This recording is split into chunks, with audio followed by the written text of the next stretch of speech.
Hi, எப்படி இருக்கீங்க எல்லாரும்? நம்ம இன்னைக்கு இந்த வீடியோவில் பார்க்க போகிறது போன வீக் நம்ம ஸ்டார்ட் பண்ண பைனான்ஸ் டியூட்டோரியலோட ரெண்டாவது பார்ட்.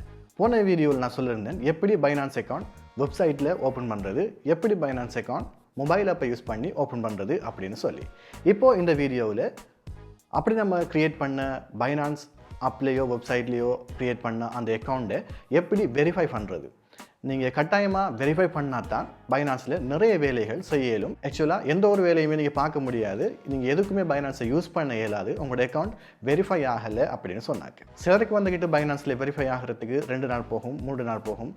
ஆனால் மேக்ஸிமம் அவங்களோட டைம் லிமிட் வந்துக்கிட்டு 2 வீக்ஸ். ஸோ 14 ஒர்க்கிங் டேஸ் நீங்கள் வெயிட் பண்ணுறதுக்கு அப்புறம் தான் அது வெரிஃபை ஆகாட்டி அவங்களோட சப்போர்ட்டை நீங்கள் கான்டாக்ட் பண்ணணும். எனக்கு வந்துக்கிட்ட ஒரு 3 நாளைக்குள்ளேயே இது வெரிஃபை ஆகிட்டுது. என்ற ரெண்டாவது அக்கௌண்ட் என்னோட ஒய்ஃபோட பேரில் நான் ஸ்டார்ட் பண்ணது. உங்களுக்கு இந்த வீடியோவில் காட்டுறதுக்காக வேண்டி ஸ்டார்ட் பண்ண அந்த அக்கௌண்ட். ஸோ வெரிஃபை பண்ணுறதுக்கு உங்களுக்கு என்ன வேணும் அப்படின்னு சொல்லி பார்த்தீங்கன்னு சொன்னால், உங்களுக்கு உங்களோட டிரைவிங் லைசன்ஸ் இல்லை நேஷனல் ஐடென்டி கார்டு இல்லை ஒரு பாஸ்போர்ட், இவ்வளவுதான்.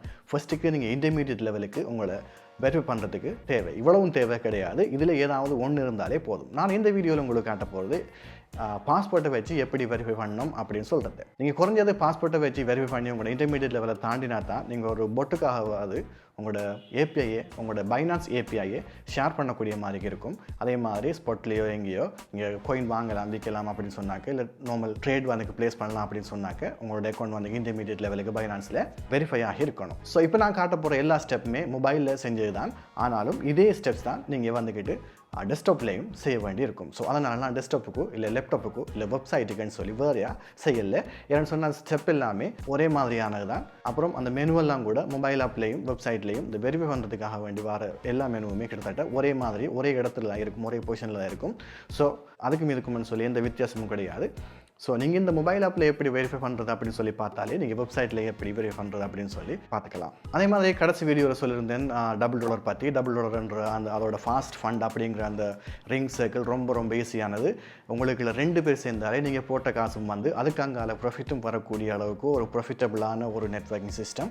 இந்த நெட்வொர்க்கிங் சிஸ்டம் வந்துக்கிட்டு யாருக்குமே லாஸ்ட் கொண்டு வராத ஒரு நெட்வொர்க்கிங் சிஸ்டம். ஸோ இதை நான் உங்களுக்கு போன வீக் வந்து இன்ட்ரோடியூஸ் பண்ணிவிட்டு வித்ட்ரோல் ரெக்வஸ்ட் போட்டிருந்தேன். ஸோ இந்த வீடியோவில் அந்த வித்ட்ரோல் ப்ரூஃபையும் காட்டுறேன். Share knowledge.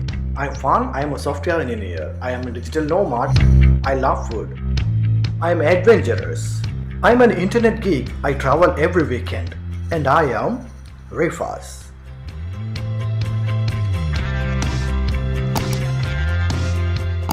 அதுக்கு முன்னால் நான் என்னோடய போன வீடியோவில் சொல்லியிருந்த மாதிரி இந்த டபுள் டாலர் லிமிட்டெடுக்கு உரிய அந்த வித்ட்ரோவலை எப்படி பண்ணேன், அது வந்துச்சா இல்லையா, ஜென்யூனா இல்லையா அப்படின்னு சொல்லி இதில் காட்டிக்கிறேன்.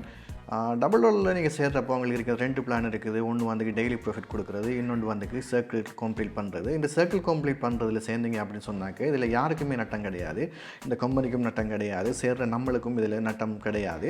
அதே மாதிரி உங்களுக்கு 2 பேர் சேர்ந்தாங்கன்னு வைங்க, 2 பேர் சேர்ந்த உடனே நீங்கள் போட்ட காசும் வந்து அதை விட கூடுதலான ப்ராஃபிட்டும் வந்துடும். அதுக்கப்புறம் அந்த 2 பேரில் ஒருத்தர் போயிட்டு வேறு யாரும் சரி சேர்த்தாலே உங்களுக்கு ஆட்டோமேட்டிக்காக அதுக்கும் ப்ராஃபிட் வரும்.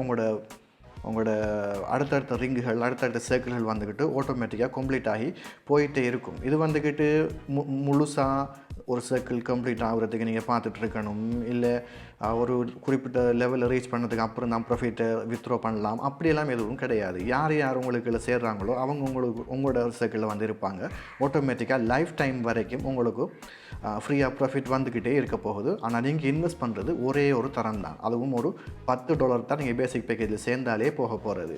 அது வந்து 2 பேர் அதாவது உங்களோட சர்க்கிளில் 2 பொசிஷன் ஃபில் ஆனாலே அந்த காசை உங்களுக்கு வித்ட்ரோ பண்ணி அதை விட கூடுதலான ப்ராஃபிட்டும் வித்ட்ரோ பண்ணக்கூடிய மாதிரி இருக்கும். இது அன்லிமிட்டடாக லைஃப் டைம் வரைக்கும் திரும்ப நடந்துகிட்டே இருக்கும். சரி, இப்போ என்னோடய இதுக்கு போயிட்டு பார்த்தீங்கன்னு சொன்னால், நான் ஏற்கனவே வித்ட்ரோல் ரெக்வஸ்ட் கொடுத்துருந்தேன்.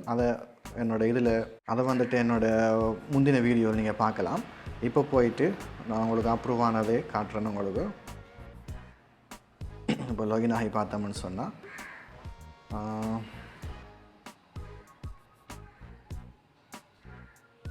என்ன இருக்குது, இதில் ஃபாஸ்ட் ஃபண்டில் எனக்கு இது வரைக்கும் $168 வந்திருக்கு இந்த அக்கௌண்ட்டில். இப்போ பார்த்தீங்கன்னு சொன்னால் நான் வித்ட்ரோவல் ரெக்வஸ்ட் பார்த்தீங்கன்னு சொன்னால் இங்கே பெண்டிங் ரெக்வஸ்ட் எதுவும் இல்லை, எல்லா ரெக்வஸ்ட்டுமே ஏற்கனவே அப்ரூவ் ஆகிட்டுது. பார்த்தீங்கன்னு சொன்னால் நான் கடைசியாக போட்டது இந்த இருக்குது 2ஆம் தேதி நான் உங்களுக்கு அந்த வீடியோ போட்டேன். USDTயில் $100, பர்ஃபெக்ட் மணியில் $45. அது நான் போட்டதுலேருந்து 2 நாளையால் அப்ரூவ் ஆகிருக்குது. ஸோ அவங்க மினிமம் 1 டேலேருந்து 3 டேஸுக்குள்ளே நீங்கள் வந்துக்கிட்டு வித்ட்ரா பண்ணுறத அப்ரூவ் பண்ணுவாங்கன்னு சொல்லி வெப்சைட்டில் போட்டிருக்காங்க. அதே மாதிரி இது 2 நாளைக்குள்ளே எனக்கு அப்ரூவ் ஆகி என்னோடய வாலெட்டுக்கும் வந்துட்டுருக்கு. ஸோ இந்த மாதிரி ஒரே ஒரு தரம் தான் இன்வெஸ்ட் பண்ணுறது, ஒரே ஒரு தரம் தான் ஒர்க் பண்ணுறது. ஆனால் அதுக்கப்புறம் லைஃப் டைம் வரைக்கும் உங்களுக்கு பெனிஃபிட் எடுக்கணும் அப்படின்னு சொன்னால் இந்த டபுள் டாலரோட ஃபாஸ்ட் ஃபண்ட் அப்படின்ற இந்த சர்க்கிள் ப்ரோக்ராம் வந்துக்கிட்டு யாருக்குமே லொஸ்ட் கொண்டு வராத, யாருக்குமே நட்டம் கொண்டு வராத ஒரு பிளான். கீழே லிங்க் கொடுத்துருக்கிறேன்னு விரும்பினா ஜாயின் பண்ணி பார்த்துக்கோங்க. பார்த்துட்டு நீங்களும் சொல்லுங்கள். முதல்ல பைனான்ஸ் ஆப்பை ஓப்பன் பண்ணோன்னே நோட்டிஃபிகேஷன்கள் அலோவ் பண்ணிக்கிறேன். நீங்கள் இப்போ தான் ஃபஸ்ட் டைம் ஓப்பன் பண்ணுறீங்கன்னு சொன்னால் இந்த மாதிரி உங்களோட கண்ட்ரி எதுன்னு சொல்லி சம்டைம் அதுக்கு ஆர்பிஐ அட்ரஸை வச்சு கண்டுபிடிக்க இல்லாட்டி கேட்கும். நான் ஸ்ரீலங்கா கொடுத்துக்கிறேன். கொடுத்து நெக்ஸ்ட்டு கொடுத்து நான் ஏற்கனவே ரெஜிஸ்டர் பண்ணேன் மொபைல் நம்பரையும் கொடுத்து பாஸ்வேர்டையும் கொடுத்து லாகின் பண்ணிக்கிறேன்.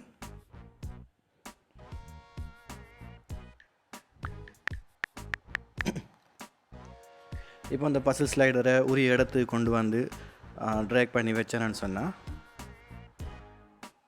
இப்போ வெரிஃபிகேஷன் கோட் வந்து அனுப்ப போகுது. இதை ரெக்கார்ட் பண்ணிகிட்ருக்கு. இதே மொபைல் நம்பர் தான் கொடுத்துருக்குறேன். ஸோ கொடுத்தோடனே இந்த வந்துட்டு அதுக்குரிய நம்பரை கொடுத்துட்டு சப்மிட் பண்ணால் இப்போது என்னோடய அக்கௌண்ட் வந்து லாகின் ஆகிடுது. கடைசி நான் அப்போ இன்ஸ்டால் பண்ணிவிட்டு இன்னும் வெரிஃபை பண்ணாமல் போனதால் திருப்பி நான் அப்போ ஓப்பன் பண்ணுறப்போ அது முதலாவது கேட்குறதே வெரிஃபை பண்ணுங்க அப்படின்னு சொல்லிட்டாங்க. இப்போ நான் அந்த மஞ்சள் பட்டனை ப்ரெஸ் பண்ணால் ஐடென்டிட்டி ஆத்தென்டிகேஷனுக்கு வருது. இங்கே பார்த்தீங்கன்னு சொன்னால் பர்சனல் வெரிஃபிகேஷன் ஃபஸ்ட்டுக்கு வெரிஃபை பண்ணுறதுக்கு முதல்ல உங்களோட கண்ட்ரி சரிதானா, நீங்கள் ஸ்ரீலங்காவில் இருக்கிறீங்க அப்படின்னு சொல்லி கேட்குது. இதே மாதிரி நீங்கள் வேறு கண்ட்ரியில் இருந்தீங்கன்னு சொன்னாக்க சரியான கண்ட்ரி அங்கே சூஸ் பண்ணிக்கோங்க. பெரும்பாலும் ஆட்டோமேட்டிக்காக சரியானது எடுக்கும். ஓகே பட்டனை ப்ரெஸ் பண்ணிங்கன்னு சொன்னாக்க ஸோ இப்போ ஸ்டார்ட் நவ ப்ரெஸ் பண்ணிங்கன்னு சொன்னால் டெப் பண்ணிங்கன்னு சொன்னால் இங்கே பார்த்தீங்கன்னு சொன்னால் ஸ்ரீலங்கா உங்களோட கண்ட்ரி ஆட்டோமேட்டிக்காக எடுத்துருக்குது. ஸோ நான் என்னோடய ஃபர்ஸ்ட் நேம் அப்புறம் லாஸ்ட் நேமை சரியாக கொடுத்துக்கிறேன்.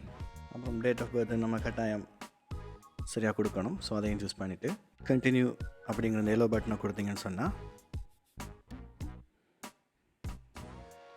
அடுத்த ஸ்டெப்புக்கு போகும். இதில் வந்துக்கிட்டு உங்களோட அட்ரஸ் கொடுக்கணும். இந்த அட்ரஸை வந்து நீங்கள் எங்கே சரி ப்ரூஃப் பண்ணக்கூடிய ஒரு டாக்குமெண்ட் உங்களுக்கு இருக்கணும். இப்போது ஒரு டயலாக் பில், ஒரு மொபைல் பில்லோ, ஒரு வாட்டர் பில்லோ, ஒரு எலக்ட்ரிசிட்டி பில்லோ இந்த அட்ரஸோட உங்களோட பேரில் இருந்தால் தான் நீங்கள் அதை பிறகு ஒரு நாளைக்கு வெரிஃபை பண்ணக்கூடிய மாதிரி இருக்கும். ஸோ அப்படி வெரிஃபை பண்ணக்கூடிய ஒரு அட்ரஸை கொடுத்துக்கோங்க.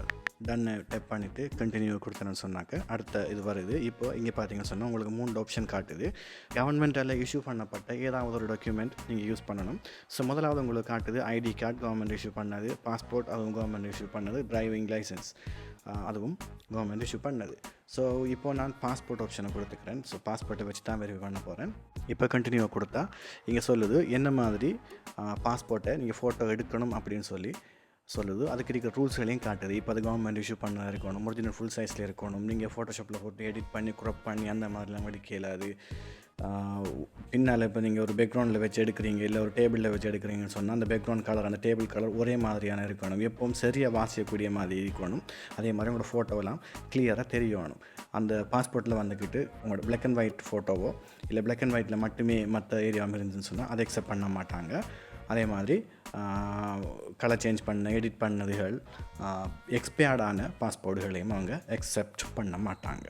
இப்போது டேக் ஃபோட்டோ கொடுத்துட்டு கேமராவை ஓகே கொடுத்து அலோவ் பண்ணான்னு சொன்னால் இந்த வரது பாஸ்போர்ட்டை நான் கீழே வச்சு ஸ்க்ரீன்ஷாட் எடுக்கிறேன், ஃபோட்டோ எடுக்கிறேன். இப்போது லோட் ஆகுது. ஓகே இந்த பாஸ்போர்ட் அப்லோட் ஆகிட்டு.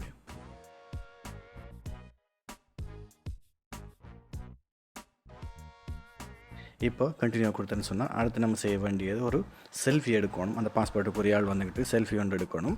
அந்த பாஸ்போர்ட்டில் இருக்கிற அதே முகம் மாதிரி அந்த செல்ஃபியில் அது தெரியணும். ஸோ அது ஒரு நியூட்ரல் நடுநிலையான எக்ஸ்பிரஷன் எடுக்கணும். நீங்கள் வந்துக்கிட்ட அதை ஃபேக் பண்ணப்படாது அப்படின்னு சொல்லியிருக்கிறாங்க.